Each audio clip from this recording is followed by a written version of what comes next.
I think we are live. It says LIVE. Hey, where are we Let's go live back, at? baby. We're live in the Facebook. group. In the group. And the which one? The Reverb Experiment or the Reverb Nation? Reverb Oh, I'm Nation. all on. Look, my camera, my phone, all in the camera. Yeah. Hey, so we're live in the Reverb Nation. We're live right now. In the All right, nation. you guys. Welcome All on, to look, the my Reverb phone, all in the reaction. camera.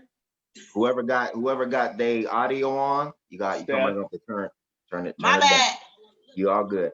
All right, y'all. So welcome to the Reverb Experiment reaction show for episode number 12. So we are going to go 12.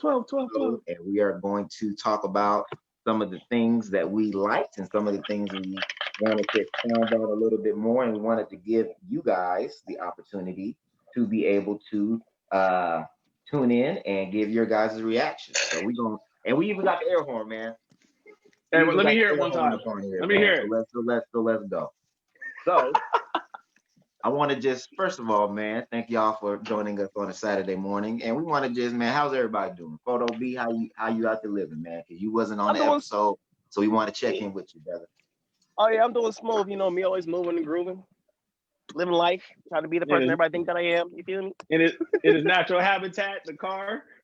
Hey, don't make it sound like where I'm at. I'm always moving and grooving, all right? I'm always driving, racking up miles. You know what I'm saying? Okay. Steph.net, the queen, how you living? How you doing? Hold on, I was on mute. My bad. I'm good. You know, I'm good. I'm feeling good. Nice early morning, nice Saturday. It's all nice and bright outside. I'm feeling it. Mr. Raggio with the new album that just dropped. How you living, sir? I'm good, man. You see, I just bought a new timepiece. You know what I'm saying? We knew you were gonna flex. You know what I'm saying? Oh wait. Which piece you got? Yeah, you know what I'm saying? That's a new Joe Rodeo, bro. New Joe Rodeo. 6 carats in the band in the young Bezzy. You know, I'm feeling good. Represent for dark skinned niggas with bright colors on. You feel me? I'm here, nigga. So is that to represent for the new album? Is that to celebrate for the new album dropping? Nah, bro, I just wanted it. But I won't do no celebration to the new album until we sell 10,000. We already sold 4,000 in a week, so I'm kind of surprised. I appreciate y'all for supporting and whatnot. Oh yeah, definitely. It's been fun, bro. I feel like Photo B, I'm really trying to be the person people think I am. How about you, dog? How you feeling? Oh man, I'm good. I'm feeling lovely. I was kind of taken back at some of these responses to the pod, but hey, it's all good. It's all good. You talking about from the dudes? Talking about from the men? Yeah, you already know how I feel about it. So we gonna definitely gonna talk about it. So yeah, I stayed quiet. I didn't say nothing. You know, I let Rob take the lead. He was doing good. You know, holding it down. Was doing good. Hey, people get offended when I say stuff in the group, man. So I just laugh. That's all. I don't got nothing to say until we get on the air, because I feel like they get half my thoughts instead of the whole meal. Yeah, and it's fine. I think it's best that we, get in a place where we can actually share our viewpoint face to face on the camera, right? So we gonna see if anybody hop on and keep that same energy that they was keeping in the group. But they're not though. We gonna see. So if you guys are listening, if you guys are watching the live, there is a Zoom link that is on the group page that you can click. You will get admitted in. You will go into a waiting room, and then we will let you come on our episode, this is episode 12.5, and you can share your opinions on the election, on Lil Wayne, on black men in general, just whatever it is that you want it to. See, that's why niggas don't. That's why niggas don't like us. Why is that? On Lil Wayne, on black men in general. How you feel about niggas? Oh, that's funny. Yeah. So all right. So let's go through. Let's go through. So how do we feel about the last episode? Episode 12. I felt like it was a very monumental episode, but some may disagree. So how do we, after going back and listening to it and letting it digest, how do we how do we feel about the last episode? First off, obviously with the voter information, and then the second part of the interview or the podcast, which was mainly talking about whether you agree or not, the divide or the rift between Black women and Black men, and how we basically should be getting to a better place of understanding and respect. I thought that's what the conversation was about. From some of the conversations I've seen, it seemed like people took it the wrong way. But hey, we're going to talk about it. And that's what we're here for, is to spark intellectual, thoughtful conversation. So how do we think about the episode? I know BJ, you've been, Photo B, you've been extremely busy. So I'm not too sure if you got a chance to listen in or He kind of better, start he the mixed it. conversation. Nah, not yet. Yeah. Not yet. I've been moving and grooving too much. Have you could voted listen, yet? You could listen to it on the go. Like my goals are like short, and it's like if I'm moving and grooving, like I could. I just gotta actually just think about doing it. Keep I have popping. not voted. I haven't done Keep enough popping. research to do my vote. Keep To do my popping. vote. I filled out my We did ballot. it all for you. It's already ready for you. Yeah, Awesome. that's facts. We already got you. We all voted the same exact way, homie. All I gotta Okay, do is bet. drop So it off. I'm dropping mine off today. Okay, bet. Say less. All right. Roger, yo, how did you feel about the episode, man? What were your thoughts? I feel like the episode was good for me, bro, personally. I feel like it was good for me personally because I feel like a lot of the things that I've been saying since episode 5 and 6, I think they were digested properly, and I feel like it took a long time to kind of get to the consensus of what I've been saying about the relationship between men and women in our culture, and then the importance of understanding how each of us feel, but also the greater importance of needing to pull it together so we can work on our bigger issues. You know what I'm saying? So I feel like it was a really dope conversation. I really enjoyed having her son give his perspective, because I feel like that gave people a lot of insight on the natural programming of what a young man is. You know what I mean? But yeah, man, it made me feel good. I feel like we had some breakthroughs, and to me, it just felt like a therapy session. So because I approach every podcast like I don't know what the fuck I'm talking about, you know what I mean? And I approach the podcast like I'm with a bunch of individuals that are smarter than me or professionals at whatever their field is. I feel like I approach every episode we do like I'm gonna learn something, even though I got my points and my views, right? So instead of being defensive about what was coming down the pipeline, I feel like I was open-minded, and it helped me to understand some things. You know what I'm saying? I feel like I learned the importance of what it was to understand who the person is that you're talking to at a time, because then that'll help you understand their viewpoints and why they feel the way they feel. So that's what I got from the episode. The voting thing is the voting thing. If niggas, y'all don't got no time to be sitting around waiting to vote. So it's time. That's all I got to say about voting. So in that conversation that we had with Alika, shout out to Alika for being on 2 of our episodes. What was your biggest takeaway from that conversation? I know this, like you said, has been an ongoing conversation, but what was the biggest takeaway that you took away from that? What we always say, men always talk about we don't have safe spaces, and women always talk about they don't have safe spaces. But at the end of the day, I think that's what it comes down to. And like I've said so many times, over and over and over again, if we don't make ourselves available to have conversations with the idea and the intent of understanding and making change, then it's just rhetoric, right? And it just sounds like we're just bashing each other over and over and over and over again. But even myself, I feel like sometimes I'm being bashed, and I know I'm not even guilty of a lot of the stuff that's going on. So when I say stuff, I can only imagine how women feel on the other side, or how men feel like when I'm not agreeing with men. You know what I'm saying? So I feel like the biggest thing, the biggest takeaway for me is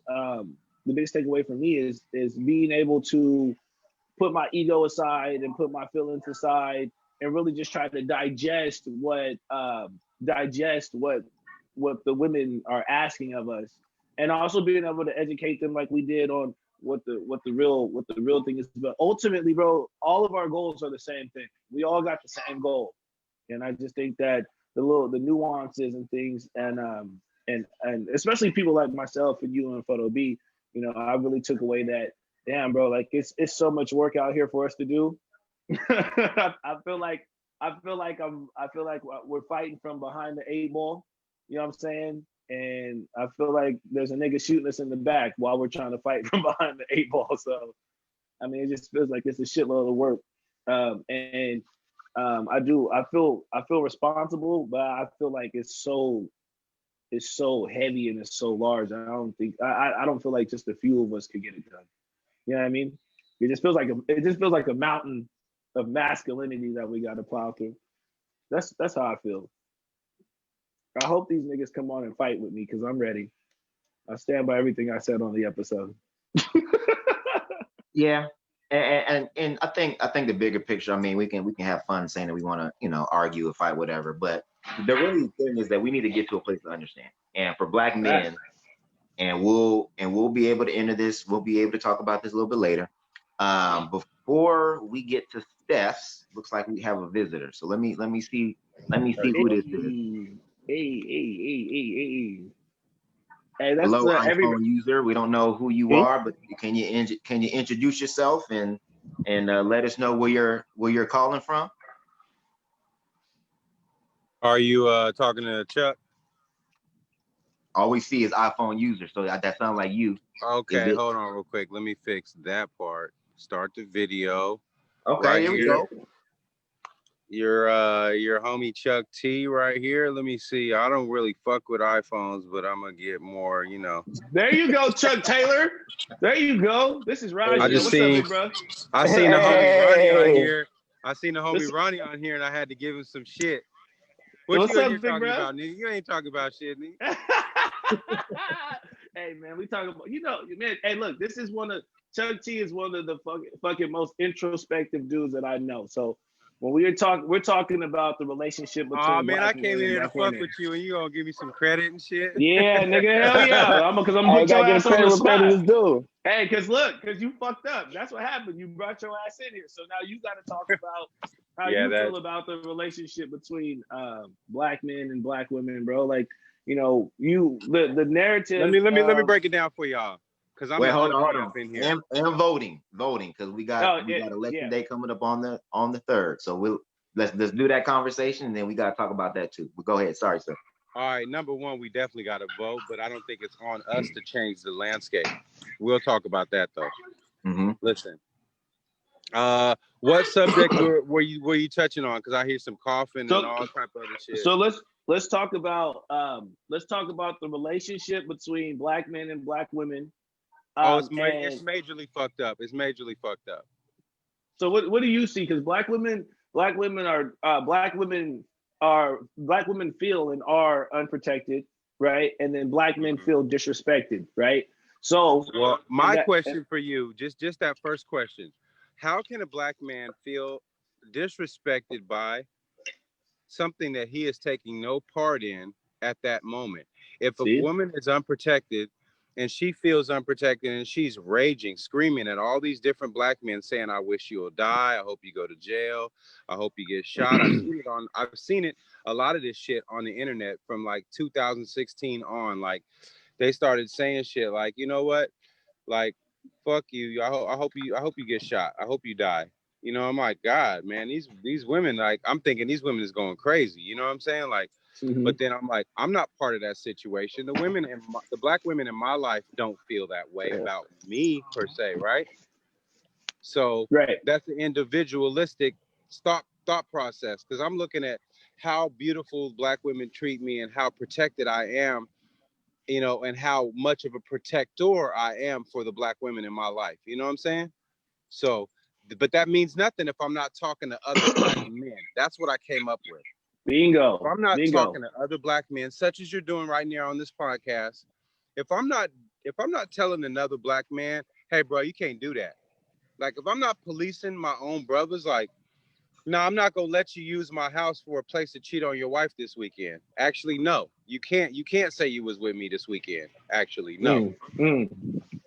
You know what I mean? We gotta stop. We love saying, "Oh, I ain't gonna be no rest haven for hoes," but you a rest haven for a hoe for your nigga. This nigga's a hoe. You a rest That's haven. bars. You a lie.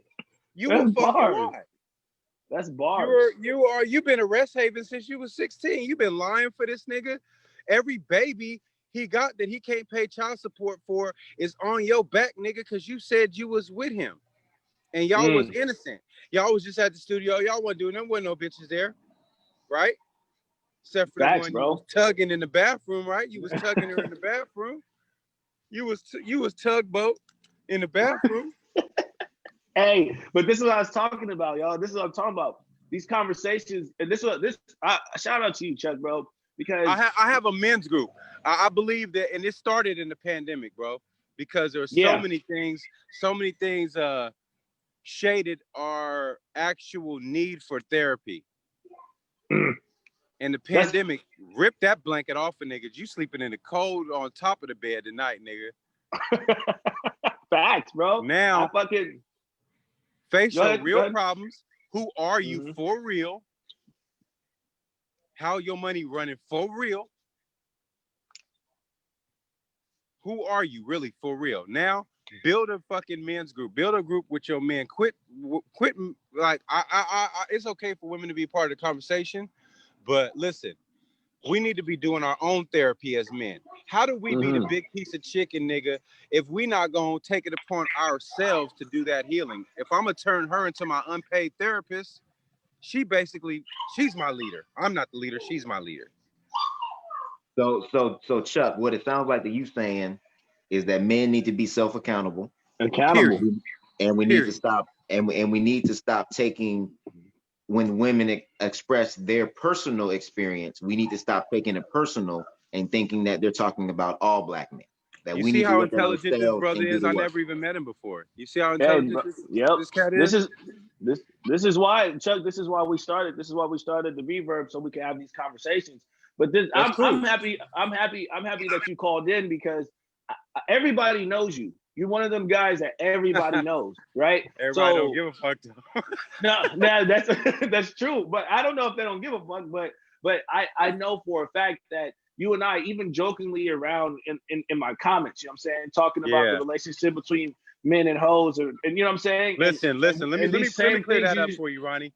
Because I'm always being funny on your posts. This is the thing. Yeah. I want women to feel free. I want titties to come out. I want women to feel free. I want you to Titty Tuesdays, and I want you to feel great. I want you to be naked as much as you want to. I want you to love your life, love your skin, do everything, because I want you to feel safe around us. We're not gonna hurt you. Do what you gonna do.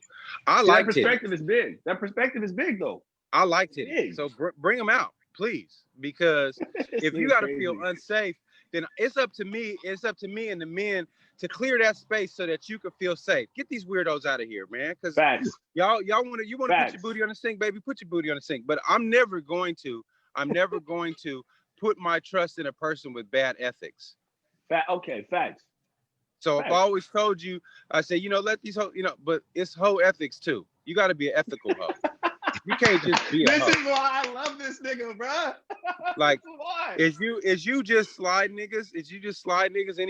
I don't want to fuck with you. Like, the hoe is we look at you and you might have some cleavage and we might call you a hoe, but that's not our right to say that. We don't know what you're doing. And we do that too much. That's one of the accountable things. We got to stop beating them up to build them up. Don't beat them up to build them up. Just build them up and see if they can handle the building. You see what I'm saying? Like, I've come up with this is a long time ago, but you give a woman, you'll see what a woman really is about if you give her what she wants. Stop depriving her. Give her what she wants. Move intentional in that situation. If she can't handle it, then you get to move on unobstructed, and you don't have to deal with the whole guilt. Whose fault was it that this broke down? Well, you clearly couldn't handle what I built with you. This bars. But that goes back into, like you said, even in that aspect, well, because on episode 12, I guess we got a lot of flack for holding men accountable for keeping each other accountable, right? No, we got to So- do that. You're right. Nah, Fuck but they that don't. slack. But they Fuck don't. that slack. But they don't like that shit though, Chuck. They don't want to hear. They don't want to hear that. Who like medicine? You. Who like medicine? Nobody Who like like medicine. I don't Facts. like medicine. but this is. Have you tasted? Even the Flintstone vitamin got a little stank on it. Like you eat some candy and your mama give you Flintstone vitamin. That shit got a little stank on it. You like, hey, bro, this ain't no candy. Can I sit Like down chalk. later? Wipe Yeah, that hey, Flintstone shit. vitamin out my teeth sockets. Definitely tastes like chalk. Definitely tastes like chalk. It definitely Well, tastes- I Alright, ate the chalk. Nah, I'm lying. I wasn't a nigga that ate the chalk in school. I didn't eat the glue. I didn't eat the chalk. I didn't experiment. Hey, I was told raised- you, bro. I'm a different nigga. I didn't do it. Hey, Chuck. He ate the grass and the ants. Who's that? I He, didn't- hey, he I was- collected he was- grasshoppers and spiders, and I watched the intricate life between them and fed them, and decided to, burn see him if I with could the make the spider magnifying bigger. glass. I did Okay. that. I'm that nerd. Oh, you I had a whole, I created a an whole coliseum of, ecosystem in a spiders. fucking jar. You want to say hi? Well, Well, Chuck, hey man, thank you for hopping on the Zoom, man. We appreciate all the wise hey, I words. love and you, dog, bro. I introspection. appreciate you, bro. We love the Hey, good talking to you, accountability Jay. that we are trying to embed into these men to hold each other accountable, because we got to hold each other accountable, and we cannot depend on women. Man, do you know how sexy that is to women when we hold each other accountable and we have our own Facts. men's groups and we just talk as men and get this shit right? Nigga, they'll suck the skin off of your life. Well, Nigga. you know what's funny to me? You know what's funny to me is that, and then we will let you go so we can get some of these other people to get on. But Yeah, what's no. funny to me is men will tell women, "Do not tell me how to be a man. You do not know what a real man looks like." And they always going to tell him how to be a woman? They always But gonna tell him how to then- be a woman? But then men get mad at other men holding them accountable. So it's like, Because bro, men, just keep it real. men don't want to be accountable. They don't want for shit. accountability. Just say you No. don't want accountability. Just say that. Just All right, say I I'm want to gonna live get out my of here. fucked up life. I want to live my fucked up life how I want to live it. You're All right. right, love you, bro. I'm out. But listen, that's called male fragility. We'll talk about male fragility later. But if you're Mhm. too fragile to handle the truth, Then are you a man in the first place? That's the real question. If you can't, we'll talk about male fragility later. All right, Vlad, love you, bro. All right, Love Chuck. you too, man. Oh, it's gonna be one of them podcasts. We gonna- Look, Steph ain't even had to say shit yet. Well, I want to get Steph's point of view just on the first of all, just on the episode, just in general, and then on what was just said, because obviously this is a conversation that we gotta understand, we gotta get to from a point of view of men, but I think it's important to also get what women's point of view on what was just said and what has been said and what's going on, and just the whole overall responses of what first of all, the conversation on the pod, and then what was the response afterwards. So I feel like the conversation on the pod was amazing. The voter part, and also, the conversation about the relationship between Black men and Black women. I feel like that was like one of the few times that the conversation was had and everybody was heard. It wasn't just like people debating, like it wasn't a debate. It was an actual conversation, like a true conversation.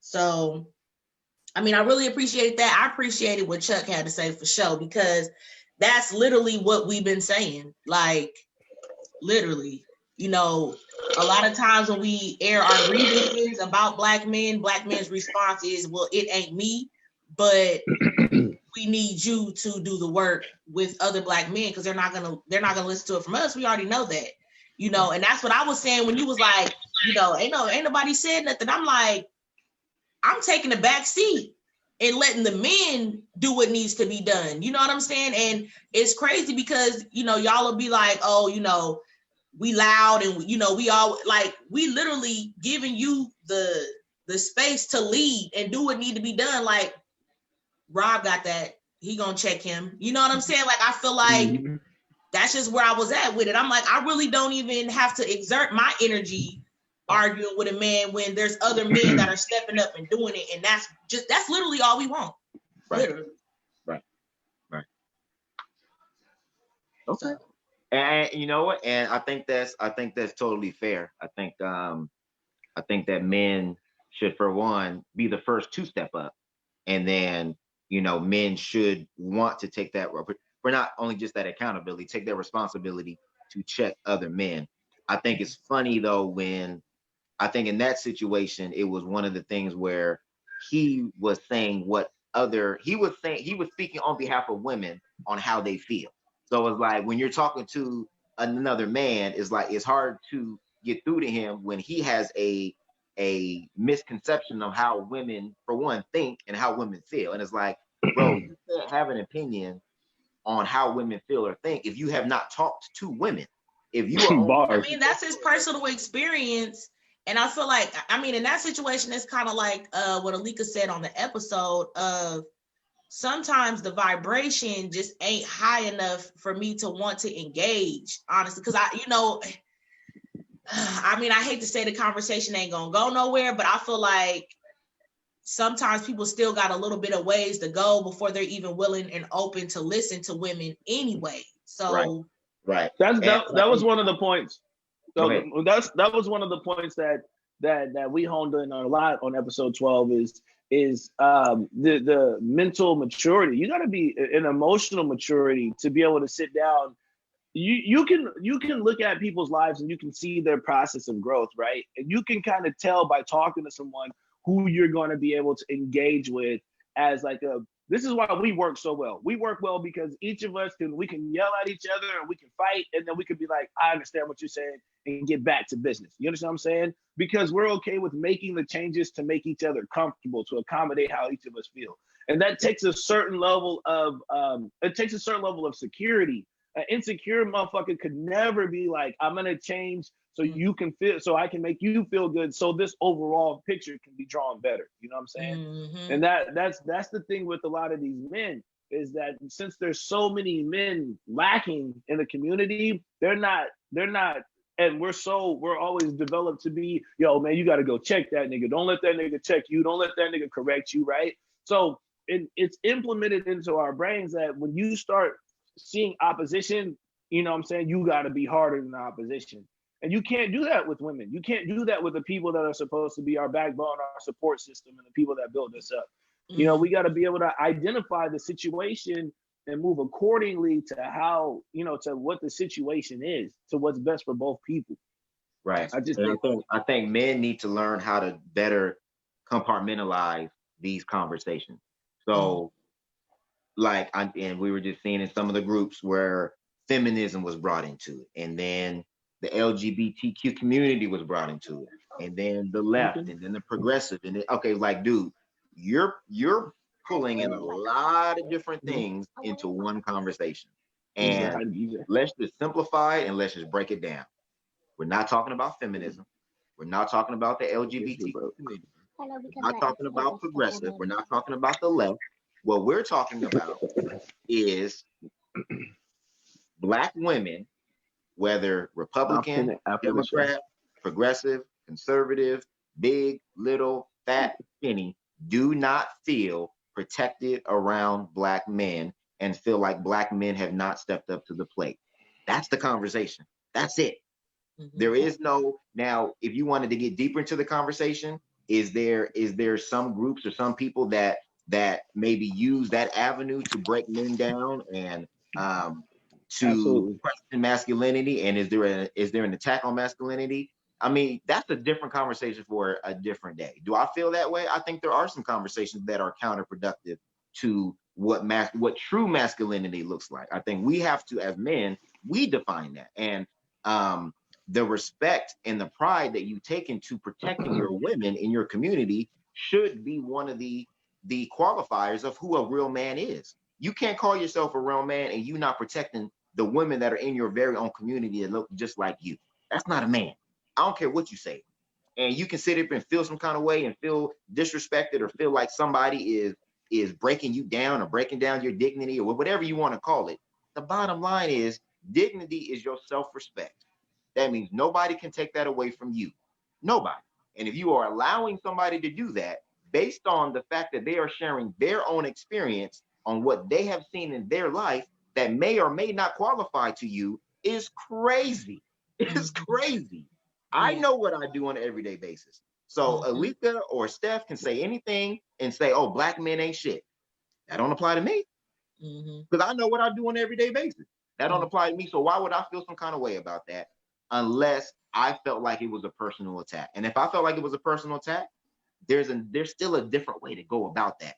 I can pull Steph to the side and say, hey, man, what did you really mean by that?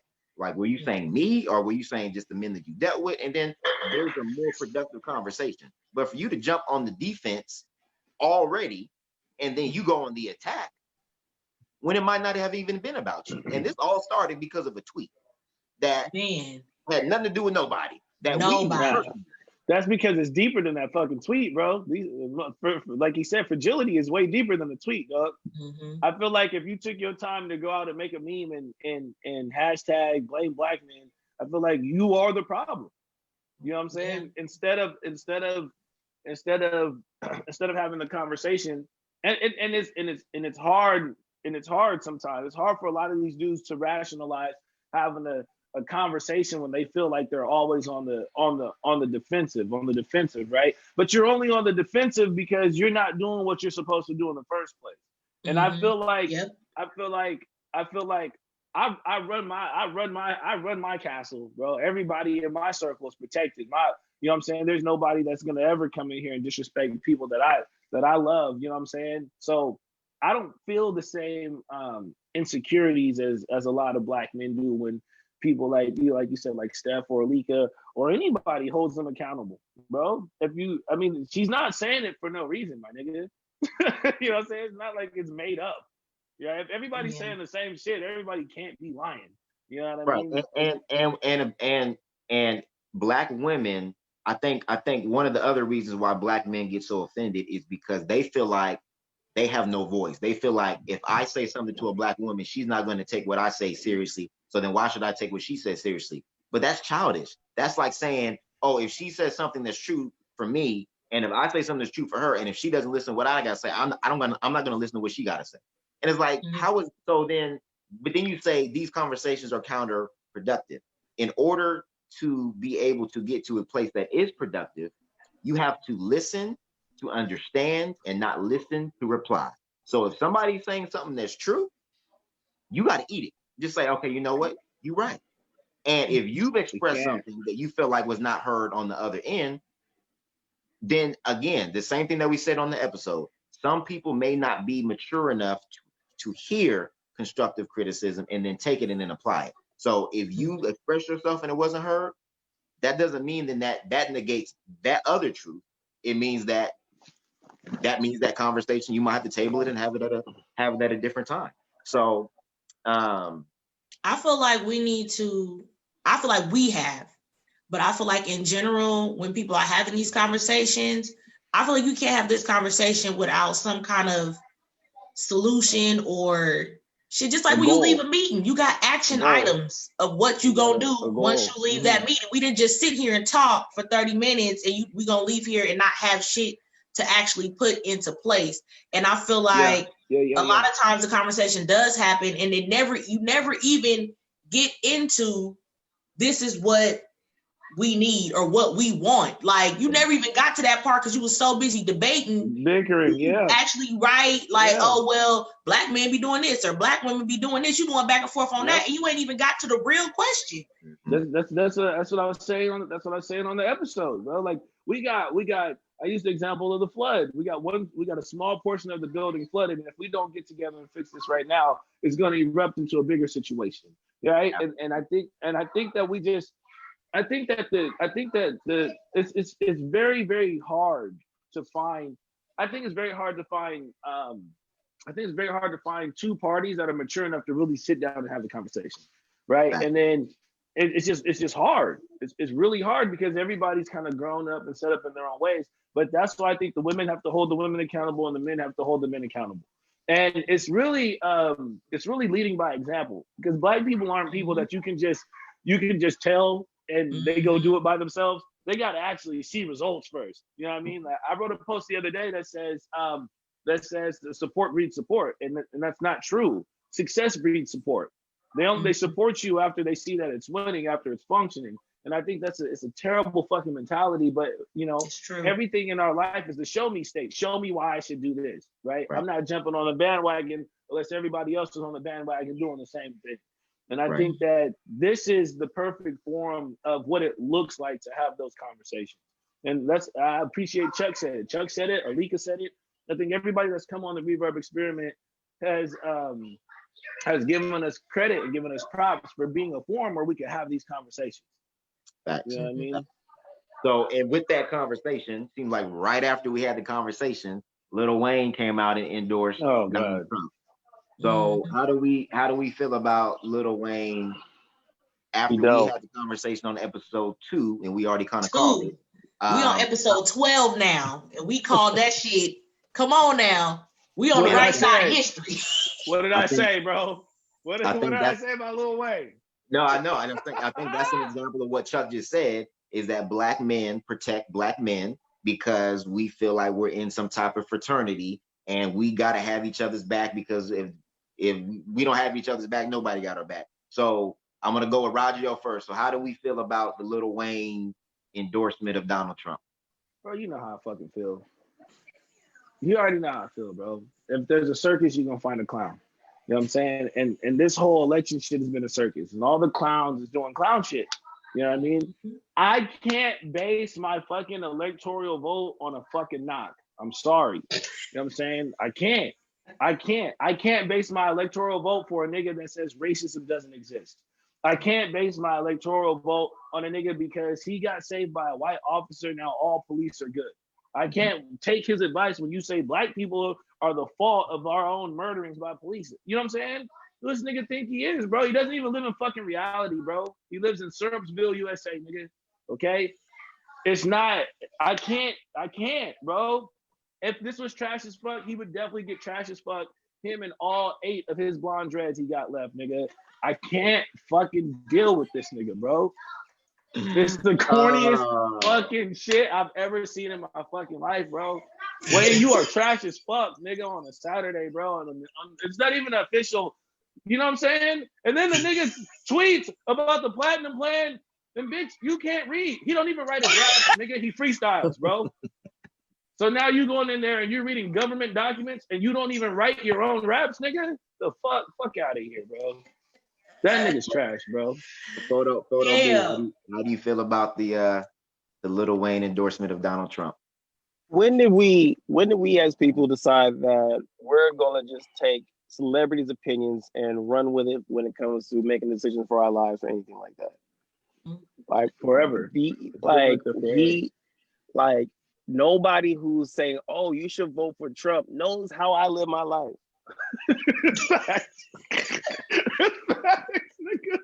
They don't know how I live my life. They don't know what's in my pockets. They don't know what it is that I do. They don't know how I live. So why would I feel like it's important to listen to what they say? Especially when you live on rich nigga fantasy island and we live in reality. Right. Like people were tripping off 50 and shit about what he was talking about the Biden and his tax and you know his tax deal. Not realizing that those are only dealt with people who make $400,000 a year. Over 400,000. Yep. Right. So it's like, okay, so you guys are bringing this up, like people over tripping off of, oh my God, this tax bracket, like nigga, you work at Chick-fil-A, like you're not worried about that. Bro. Like that's not for you. All right. The nigga said it's not for you.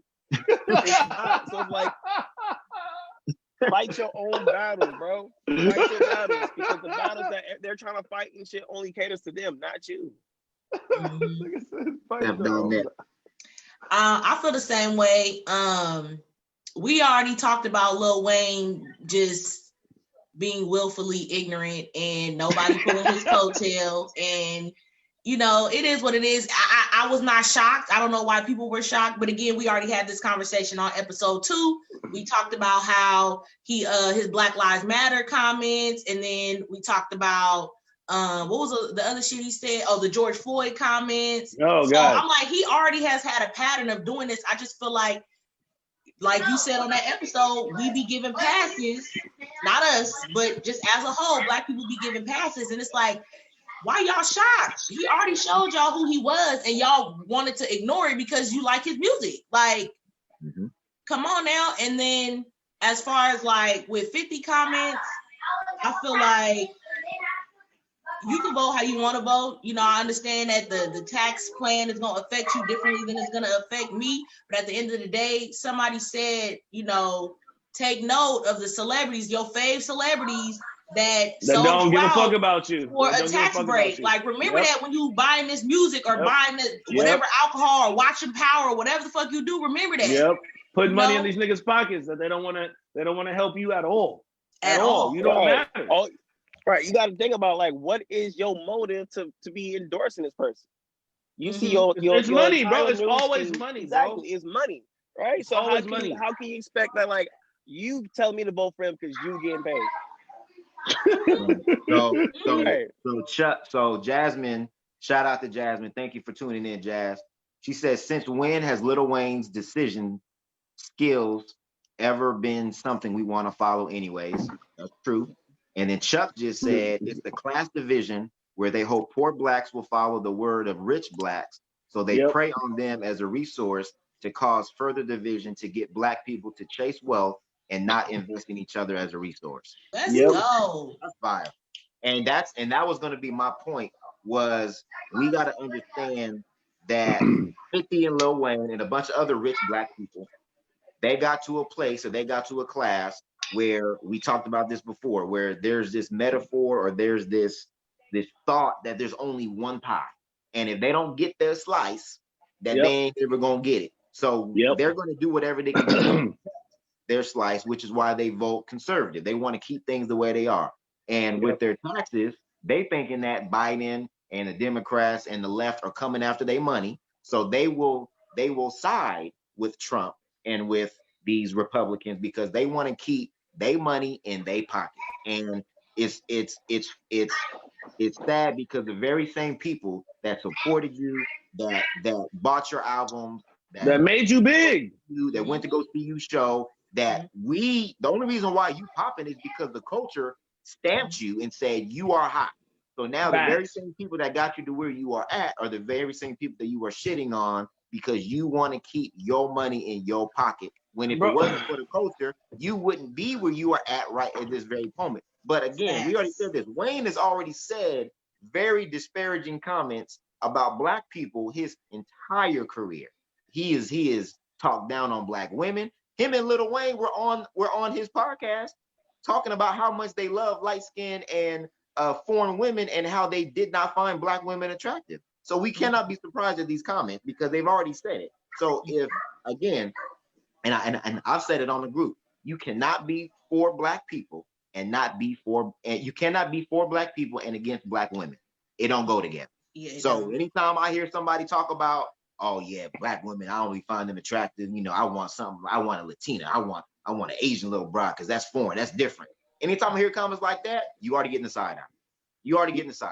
Well, that niggas are those are low self-esteem type niggas. They're low self-esteem type niggas. The nigga's name was Boo Boo in the streets, bro. He out here looking like Boo Boo the fool, dog. It's this nigga. It just doesn't make any sense, bro. It doesn't make any sense to live in a world where you know what it is at the bottom of poverty. You know what it is at the bottom of, and then you don't want to. And their defense will be, I signed Drake, I signed Nicki, I signed Tiger, right? I gave niggas an opportunity to do that. Yeah, but Drake, Nicki, Tiger, that's 3 people, right? That's not that you're not changing, you're not adding to the Black culture like you think you are, right? And the reason why you did those favors is because you wanted to make more money in the first place. And you should get more money off of your works. But you have to look at it the larger picture, bro. You're worried about taxes, nigga. We got people who can't eat. We got people who can't, right? You should be happy to be able to give back to those communities, nigga. You should be happy to put. That's why there's only one LeBron, bro. There's only one LeBron, dog. You know what I'm saying? That's why he's one of the greatest human beings alive, dog. Because most people when they get there, they forget. Like, nigga, fuck you. You forget where you come from, but you still do pop-ups in the hood because you know poor kids are gonna give you more money. You know what I mean? You throw events and you sell tickets to concerts. Come on, bro. And you need that stamp of approval to be able to still be considered hot or be considered to be a thing. You can't be a sellout and still be considered like, okay, now if you consider a sellout, we don't rock with you. We don't touch you. We don't want to like, we want a voice of the culture, but it seems like, again, and Chuck is flaming today. He said it's identical to paying for a politician to reach office, then have them portray you in the office we put them in. Obama Quid pro quo. regardless of emotion. Quid pro quo. Yeah, exactly. So we supported you, we invested in you, then you got to a higher level, and then you basically betrayed us when you got to that level. And that's how we feel. But again, we've seen the sign. And people, just because of how much they loved Wayne, they stuck with him because of the Carter. That's really what it boiled down to. Like, he was so entrenched with people's childhood and they're growing up in their teenage years that no matter what Wayne did, he could do no wrong. And, I think we have to realize that our celebrities are not our leaders, period. And I don't know why we look at it that way, but they're not. Because every time we look around, that if you put your celebrities on a pedestal, they always are people that will do you wrong. Like, we got to start looking at some of these other people, like Angela. What about Jay-Z and Beyonce? Tyson's, huh? Hey, what about Jay-Z and Beyonce? They're our leaders? No. They're definitely. Because you saw how Jay-Z did Colin Kaepernick. Yeah. So no. Okay. At the beginning of the episode, we talked about voting, and we talked about the importance of voting, and we talked about the propositions. Shout out to the Sacramento Sister Circle for their voter guide, because that came through so clutch. So if you have not voted, please go look at that and make sure that you are getting all the information on who you're voting for, especially in the local election. So I know we talked about it a little bit at the beginning, but I want to just make sure that we emphasize that here at the end. So I'm going to go to Rajo and I'm going to say, we're going to ask, have you voted? And just hearing somebody explain the propositions and giving us context, how much did that help you with your voter experience and, just making an informed decision? So today I went out, filled out my ballot, so I'm good. And look at the little stalkers in the background. But it was hyper informative for me. I'm a very articulate person, right? I can read and comprehend quite well. But it was nice to have Eric come on and Alika come on and kind of break down in sections what is what, right? And to go over. It was also very interesting to see what we should be voting on as a people, as Black people, because everybody else has an agenda and they vote for their interest and they vote for the uplifting of themselves. I think a lot of people fail to realize that the crime rate and the poverty rate and all that stuff, the crime rate goes down, the poverty levels go down if we start putting people into office that can affect our communities, right? And so that's why voting is important. We've only been able to vote for 60 years. You know what I mean? Like, I got my cousin Rance Allen passed away today. He's 72. You know what I'm saying? 12 years of his life, he couldn't even get it. You know what I mean? So it's important for us to get out there and vote. Please don't listen to these knock-ass celebrities, these rich-ass celebrities. Don't listen. I mean, these radical-ass, please, bro. Please do your research. Read. I was just reading through the ballot again, the Sacramento County voter registration guide. You know what I mean? And I was just reading everything through there this morning. But it's so important for us to educate ourselves and keep reading and keep feeding ourselves. That's Eric was a help. He was a hell of a help. You know what I'm saying, on the podcast, man. And please vote. If you vote Donald Trump, man, I invite you to come on to the show and get some of this flame torch. You feel me? Photo B, I know you said you didn't vote, but obviously, maybe listen back to the episode. I just posted the voter guide in the comments, so if you guys are listening to this live, please check it out. Those Black women did an amazing job. I can't even tell you. I can't even put into words how dope that voter guide is. Steph, I know you probably want to talk about that a little bit more in depth, but yeah, because I mean, going into it, most voter guides, they give you like a little bit of information, but it usually be just like yes or no. Like no, they went in depth, and it's broken down. It's by Black women, so it's from people that talk like you. That's gonna break it down, and it's, you know what I mean. Like it's literally catered and broken down for you. So I really enjoy reading it. I read the whole entire thing, even for the parts that wasn't even my area, just because. But just because you like the lingo, I did. Like it was very well put together. So I mean, I really enjoyed it. And I mean, for some areas, like Elk Grove. I don't live in Elk Grove, but my mom live in Elk Grove. So I could have conversations with her about the things that were on there. And I mean, I sent it to whoever I could like read this. Like, people need to take advantage of the information. I think that's the biggest thing that we don't do. Like, yeah, we have the right to vote, but we have so much information at our fingertips that we just don't take advantage of. Free information. That's the problem. Come it's on free. now. They don't value free I stuff. said our ancestors wish they had access to the information that we have access to. You know what I mean? They didn't have that. Not only couldn't they vote, they didn't even have, I don't know. And then we're also connected. You know what I mean? I think that's one thing that we forget is back then they didn't have the means to communicate with each other from different sides of the world. You know what I mean? Like we really take that for granted. But yeah. I have not turned in my ballot yet. I don't know what's taking me so long. Like, but I'm gonna do it. I'm gonna do it today for sure. You got today. But I think it's because I'm so stressed about this election overall that I'm like, once that ballot is in, that's all I could really do, truly. I mean, other than this platform and trying to spread information, it's like, damn, everybody else might fuck up their part of the project still. I think it was important though to wait, because we didn't really get that information until last Saturday. So like, I think you need to digest it, and I think you want to make an informed decision. Like, facts. Because imagine it was that too. Like, it was a lot of stuff that I was really still undecided on, for real. I just was kind of like, I kind of see both sides, and so yeah. You ever watch Food Network and they got a time limit, and then one of the competitors finishes with like 3 minutes left, and the other competitor is working all the way to the end, and then the competitor that's sitting there for 3 minutes with his hands in his pants, he's like, fuck, you know what? I could have done something. Now the judge is on my helmet because I didn't utilize all the time I had to make the best decisions for this project. So that's the same thing with this. You understand what I'm saying? We gotta be, like you said, it's important. That's why I waited so long for mine. I was gonna turn mine in on Monday, but we just got it rocking, and I ended up just knocking it out. But I feel like it is important, because shit like Dwayne Dwayne happens.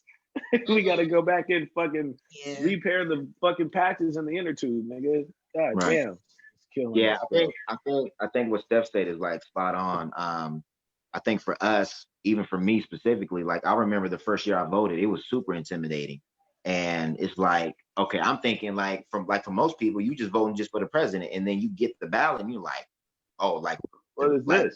Who is my member area 3 trustee? And who was this? And who was this? And the proposition this. And some of the propositions, there was one proposition a couple years ago that if you voted yes, it really meant no, and if you voted no, it really meant yes. So it's like, hell it's yeah, intimidating, because that was that Prop 8 shit, bro. Remember Prop 8? How they Prop 8, Yep.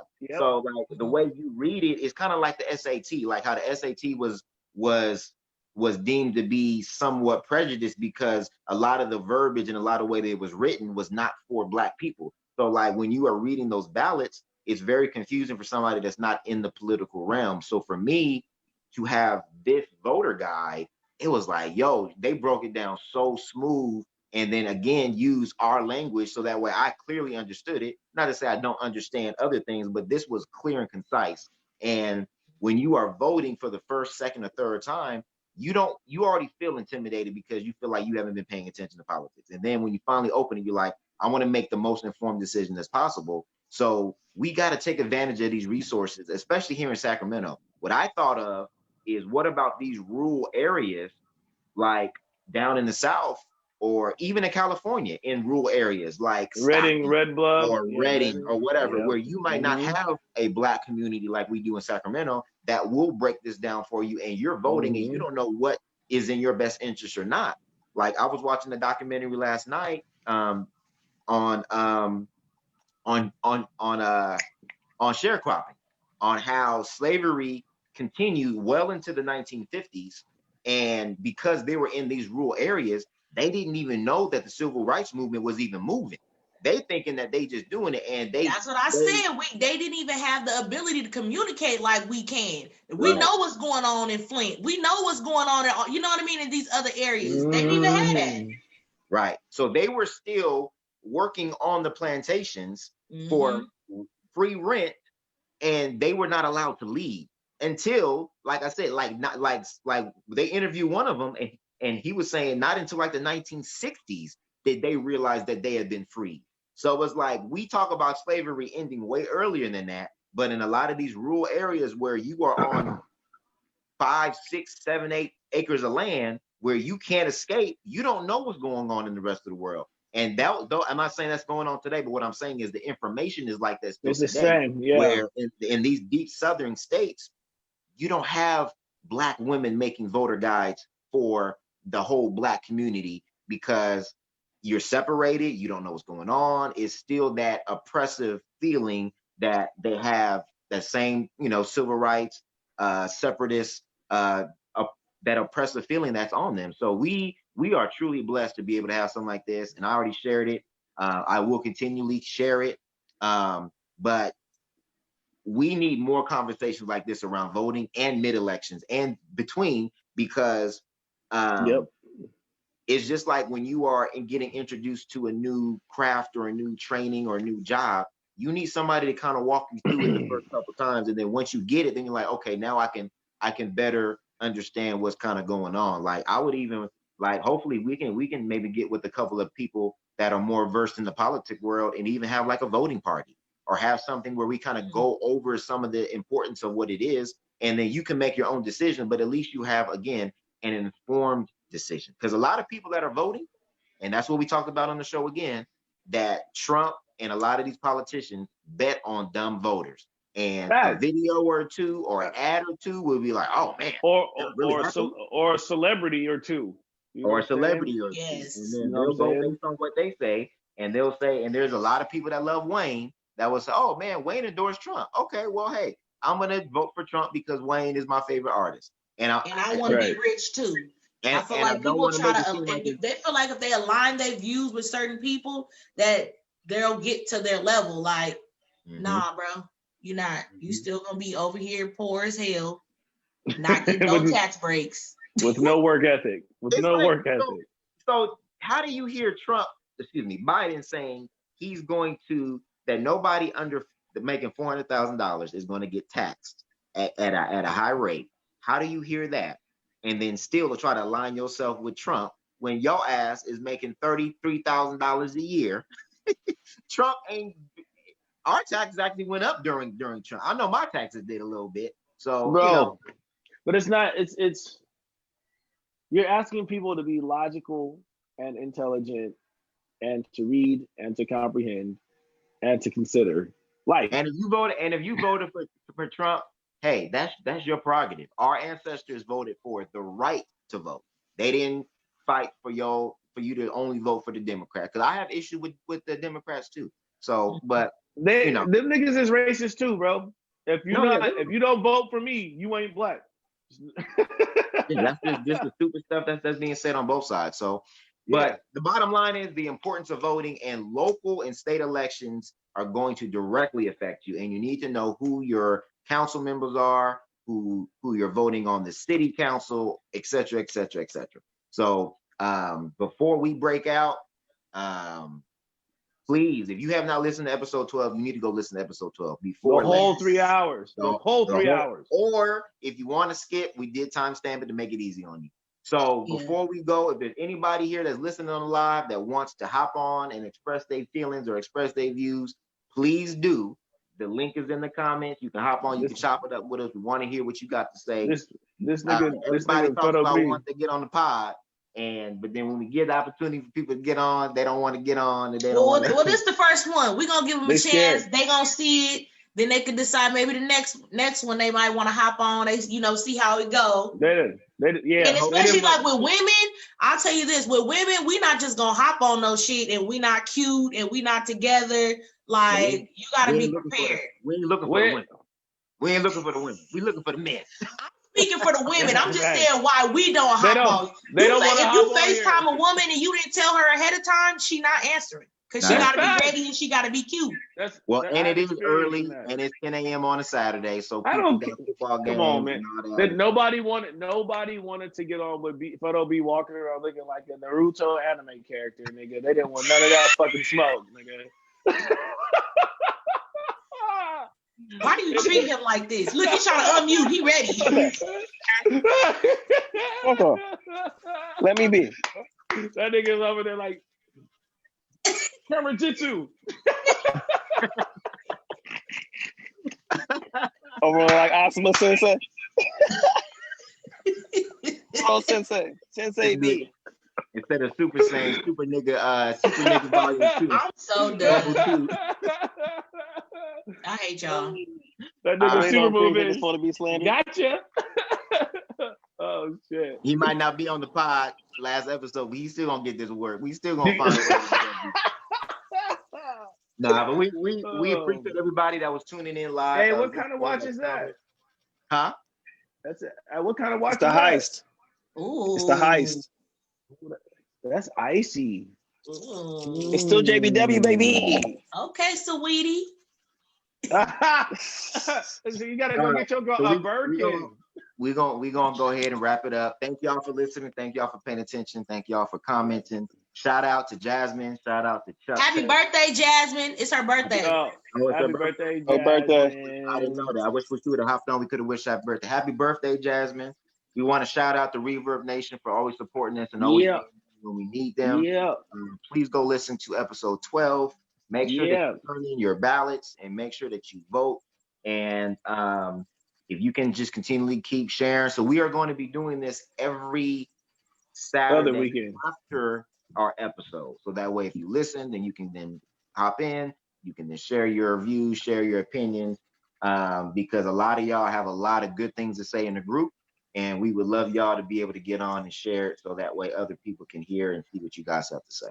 But please go listen to episode 12. It's done extremely well. We appreciate everybody, appreciate the love, and we will continually keep doing this. We may start doing it on YouTube, but right now we're just starting it on Facebook Live because we love y'all so much and because y'all Reverb Nation is so lit. The Reverb Nation is lit. It's almost like a black Twitter. No, nigga, I'm gonna tell you what. There's not a more lit page in Northern California than the Reverb Nation, bro. That shit go up. That should go up. I'm gonna just put my banana. Idea. Oh God! Shout out to Steph. Shout out to Steph.net for ratchet ideas. What you eating? All right. You eating donuts? Jesus Christ! This nigga done everything but talk. He done done everything but talk. Yeah, breakfast. He done changed clothes, took a shower. Look, he got his happy dance on too. That shit good. Need to go work out. I'm hungry. All right. I'm about to go to brunch in a second. Hold on. Enjoy y'all Saturday. Yeah. We out. Oh, go listen to that Best Heartbreak Ever so you can feel the emotions today. Yes, go listen to the Best Heartbreak Ever. Dope album. All right, I love y'all. I'll talk to y'all later. I'm out. Love y'all too. We'll see y'all next week for episode 13. Bye. Yeah.